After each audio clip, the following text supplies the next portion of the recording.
चारों सूबों में 5 अगस्त को एक मजम्मती रैलीज भी होंगी और खैबर पख्तूनख्वा में जलसा होगा। मौलाना फजल रहमान साहब के साथ बड़ी डेवलपमेंट्स हो रही हैं। इश्क इमरान का वक्त आ पहुंचा है। एक डिफरेंट सुहेल आफरीदी आपको 5 अगस्त को नजर आएंगे। देखिए, ये डिसाइड हो चुका था कि जीपी पीपल्स पार्टी को दी जाएगी और कश्मीर जो है वो पाकिस्तान मुस्लिम लीग नून को दिया जाएगा। अब ये जो नूरा कुश्ती दोनों जमातों के दरमियान हो रही है, सारी कौम ये तमाशा देख रही है। शफी जान साहब, तहरीक इंसाफ ने 5 अगस्त को पेशावर में एक अदद जलसे की कॉल दी हुई है, जिसे सुहेल आफरीदी ने इमरान खान साहब की रिहाई के लिए सेमीफाइनल करार दिया है। सबसे पहले तो ये बता दें कि होम ग्राउंड पर एहतजाज करने से हुकूमत पर कैसे दबाव बढ़ेगा, और अगर ये वाकई सेमीफाइनल है तो थोड़ी सी हिकमत अमली से मुतालिक हमें आगाह कर दें। कोई इस्लामाबाद जाने का प्लान, किसी खास पॉइंट पर इकट्ठे होने का प्लान? सबसे पहले आपका शुक्रिया।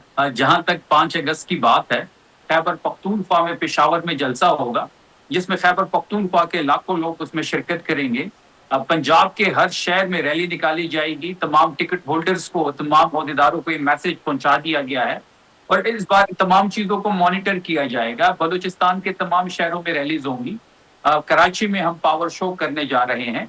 तो हम चारों सूबों में 5 अगस्त को एक मजम्मती रैलीज भी होंगी और खैबर पख्तूनख्वा में जलसा होगा। जलसे में अफरीदी साहब खिताब करेंगे और खिताब में फैसला कुन लाएमल दिया जाएगा। 5 अगस्त से इमरान खान साहब की रिहाई की तहरीक शुरू हो जाएगी। सलमान साहब, हम हमारी अलायंस जो है तहरीक तहफ़्फ़ुज़ आईन पाकिस्तान, उसकी लीडरशिप मौजूद होगी। तहरीक इंसाफ की मरकजी लीडरशिप वहां पे मौजूद होगी। और एक चीज और आपको मैं यहाँ पे बताता चलूं कि इस बार हम अलायंस में आगे बढ़ना चाहते हैं। हम चाहते हैं कि इस वक्त जो भी इस हुकूमत के खिलाफ सियासी कुव्वत हो, उससे हम बात करेंगे, उनको हम ऑन बोर्ड लेंगे। खैबर पख्तूनख्वा में जो मजहबी जमातें हैं, हम उनसे इस वक्त मशावरत में हैं। मौलाना फजल रहमान साहब के साथ बड़ी डेवलपमेंट्स हो रही हैं। हम चाहते हैं कि वो भी इस तहरीक को ज्वाइन करें। तो अलायंस में हम तहरीक आगे बढ़ाना चाहते हैं। यानी 5 अगस्त आप लोग को ये तय कर चुके हैं कि ये वाली 5 अगस्त आपकी तहरीक के हवाले से, इमरान खान साहब की रिहाई के हवाले से, ये आप लोगों के तई एक डिसाइसिव मूवमेंट है। वो आ गया वक्त के जिसके बाद ये तमाम चीज़ें आप लोग इसको कैरी फॉरवर्ड करते रहेंगे साथ साथ। देखिए सलमान साहब, आपने एक चीज देखी होगी कि 26 नवंबर के बाद कोई तहरीक नहीं चलाई गई। उसको 2 साल होने वाले हैं। आफरीदी साहब को 8 महीने हो गए हैं। इन 8 महीने से पहले भी 26 नवंबर के बाद कोई ना कॉल की गई, ना तहरीक चलाई गई। आफरीदी साहब ने भी कोई ऑफिशियल कॉल नहीं की। हमने 8 महीनों में अपना होमवर्क कंप्लीट किया। हम तमाम तर होमवर्क कंप्लीट कर चुके हैं। हमने क्या करना है, हम कैसे करेंगे, ये कैसे हम आगे बढ़ेंगे, तमाम तर चीजें जो है तकरीबन डिसाइड हो चुकी है।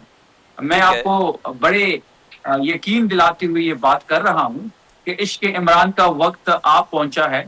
एक डिफरेंट सुहेल आफरीदी आपको 5 अगस्त को नजर आएंगे। ओके, अभी आपने नए कोलिशन की बात की, नए इत्तेहाद की बात की। डेफिनेट्स में जेयूआई का पार्लियामान में मुश्तरका हिकमत अमली चलने पर इत्तफाक भी हुआ है। ये सारी खबरें आ रही हैं। अब क्या ये इत्तफाक सिर्फ पार्लियामेंट की हद तक महदूद है, क्योंकि क्या सड़कों पे भी जेयूआई पे तहरीक इंसाफ के साथ आ सकती है? क्योंकि मौलाना साहब भी बहुत शदीद नाखुश हैं इस हुकूमत से और उनकी नाराज़गी हालिया बयानात से नज़र भी आ रही है। देखिए, इस हुकूमत से तो इस वक्त कोई भी खुश नहीं है, सिवाय चंद लोगों के जो इक्तदार में बैठी हुई। महंगाई आपके सामने है, बेरोजगारी आपके सामने है, इकोनॉमिक कंडीशन आपके सामने है। मौलाना साहब का जो बयानिया है इस हुकूमत के खिलाफ, वो तहरीक इंसाफ का भी है।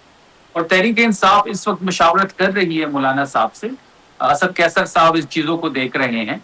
मौलाना साहब से मुलाकातें भी हुई हैं और बड़ी पॉजिटिव डेवलपमेंट्स भी हुई है।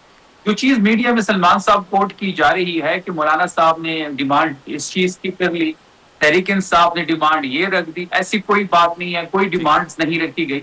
हाँ, जो भी होगा बड़ा सॉलिड होगा। जो भी होगा शायद वो इन रिटन फॉर्म भी हो। हम इस तहरीक को एज अलायंस आगे बढ़ाना चाहते हैं। मौलाना साहब के अलावा दीगर सियासी कुव्वतों के साथ भी हम राब्ते में हैं और हम ये चाहते हैं कि इस बार जो भी हो वो फैसला कुन हो। अच्छा, बींगा वज़ीर इत्तलात खैबर पख्तूनख्वा के अलावा एक सियासी वर्कर भी हैं आप। कश्मीर इंतखाबात पर नून लीग और पीपल्स पार्टी में तलखियाँ बढ़ रही हैं। बिलावल साहब बार बार मुजफ्फराबाद में भी कह रहे हैं कि तहरीक इंसाफ की जानिब दोस्ती, जमहूरी ताउन का हाथ बढ़ा रहा हूँ, क्योंकि सियासी जमातों को जमहूरी अंदाज में आगे बढ़ना चाहिए। کیا پی ٹی آئی اور پیپلز پارٹی میں قربتیں بڑھ رہی ہیں، یا آپ یہ جو ایک اپرچونٹی ہے یا یہ جو ہاتھ بڑھایا جا رہا ہے اس کو آپ تھامنے کی طرف سوچ رہے ہیں؟ دیکھیے، جہاں تک پیپلز پارٹی کی بات ہے اور کشمیر الیکشن کی بات ہے، جو تحریک انصاف کا فیصلہ تھا الیکشن کے بائیکاٹ کا، وہ تو صحیح ثابت ہوا، درست ثابت ہوا۔ آپ نے دیکھا ہوگا کہ جی بی کے الیکشن میں بلاول صاحب نے کہا کہ مسلم لیگ نون نے داندھی کی ہے۔ پھر کچھ دنوں بعد جب بجٹ کا اجلاس تھا تو اسی بلاول صاحب 30 منٹ ناراض ہوئے، 30 منٹ کے اندر اندر ان کو جی بی کی حکومت سپرد کر دی گئی۔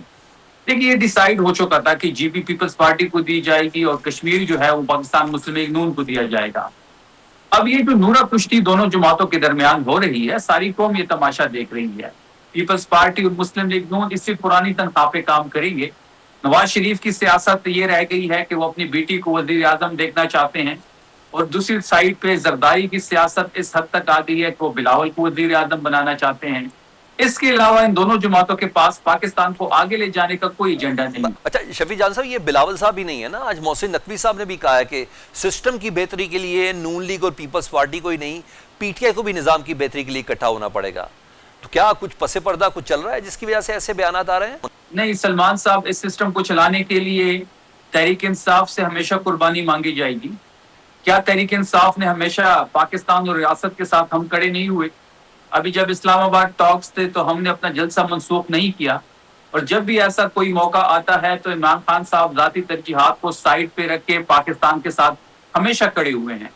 اور آپ نے اسلام آباد ٹیکس کے ٹائم بھی دیکھا ہوگا، پچھلے 2 سال سے جیسے میں نے کہا کہ کوئی تحریک نہیں چلائی جا رہی، لیکن اس کے باوجود تحریک انصاف کی مشکلات میں کوئی کمی نہیں آ رہی۔ عمران خان صاحب پہ مزید سختی کر دی گئی ہے، آئسولیشن میں ہے، ملاقات نہیں ہو رہی، ایون تب بھی سہولت ان کو نہیں مل رہی، جو ان کی فیملی کی ڈیمانڈ ہے وہ نہیں پوری کی جا رہی۔ تو اس سسٹم کو چلانے کے لیے تحریک انصاف کیوں ان کو سپورٹ دے؟ ہم اس ٹھیک ہے، سسٹم اور اس نظام کے خلاف ہیں، ہم اس نظام کو بدلنا چاہتے ہیں۔ عمران خان صاحب یہ جو قید گزار رہے ہیں وہ اس نظام کو بدلنے کی قیمت چکا رہے ہیں، اور جو قید عمران خان صاحب اس وقت گزار رہے ہیں پاکستان کی سیاسی منظرنامے میں، ایسی قید کس نے نہیں کاٹی۔ بات بڑی واضح ہے کہ ہم اس حکومت سے چھٹکارا حاصل کرنا چاہتے ہیں، کہیں کوئی اور اس مصلحت والا چھٹکارے عنصر کے لیے ان کو گھر بھیجنے سیاست کے میں، لیے جی شفیع جان صاحب، سیاست میں مصلحت کا ایک عنصر بھی تو ہوتا ہے۔ جیسے آج جب بشریٰ بی بی صاحبہ کی جانب سے سزا معطلی کی درخواستیں دی گئی ہیں آئینی عدالت میں، تو یہ وہی آئینی عدالت ہے جسے آپ لوگ نہیں مانتے۔ تو کہیں تحریک انصاف کہیں نہ کہیں مصلحت کا تھوڑا سا شکار بھی نظر آ رہی ہے، یا مصلحت سے تھوڑی مدد بھی لے رہی ہے؟ تو مصلحت تو ایک جائز حق ہے جس کو آپ استعمال کر سکتے ہیں۔ دیکھیے، عدالتوں سے ہی ہم نے سرخرو ہونا ہے، ہم کسی ڈیل کے چکر میں نہیں ہے۔ عدالت ہی ہمارے پاس ایک ہی واحد راستہ بچا ہے۔ اگر ہمیں عدالتوں پہ اعتماد ہو نہ ہو، ان سے کوئی امید ہو نہ ہو، لیکن راستہ یہی ہے۔ آئینی عدالت کو ہم نہیں مانتے ہیں، یہ ایک الگ بحث ہے، لیکن ہمارے پاس راستہ بھی یہی ہے، اسی راستے سے ہم نے سرخرو ہونا ہے۔ بات بڑی واضح ہے کہ اب عوامی پریشر بڑھانا پڑے گا، عوام کو سڑکوں پہ لانا پڑے گا۔ عوامی پریشر بڑھے گا، مذمت سڑکوں پہ ہوگی تو مفاہمت کا راستہ کھلے گا، جس کے لیے تحریک انصاف اپنی تیاری کر چکی ہے۔ آپ 5 اگست کو لاکھوں کا مجمع دیکھیں گے، اس میں اگلا فیصلہ کن لائے عمل آپ کے سامنے ہوگا۔ ٹھیک، بہت وزیر اطلاعات خیبر پختونخوا شفیع جان صاحب ہم سے بات کر رہے تھے۔